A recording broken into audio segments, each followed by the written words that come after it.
Da, Šarakandi, hajde odmah nacrtaj mi ovu liniju.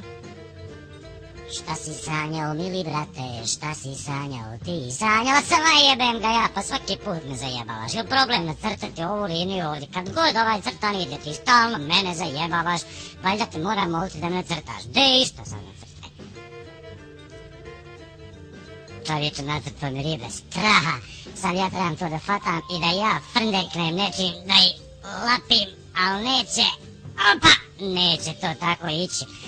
Morat ćeš de nacrtam i paliju kako da ja tako palijom da zamahnem, čeče, sad da je frndeknem, saš vid.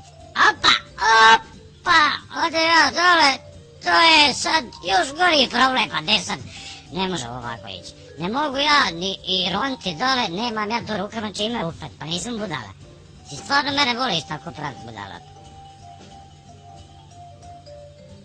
Tako hemo biti ljudi, peraje, sad imam i malo verogulja, sad ćeš vidjeti.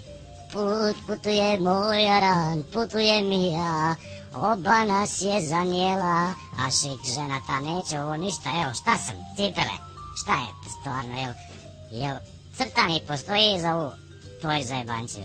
Na na na na na na, na na na na,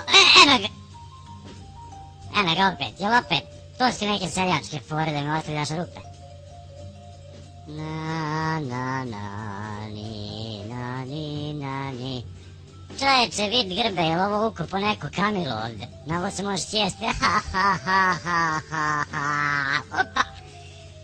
Evo opet vode, gdje im sad napravil, nemoj onu paliju da frndeknem, gdje mi onaj štap, kako zove ono, da fatam ribe.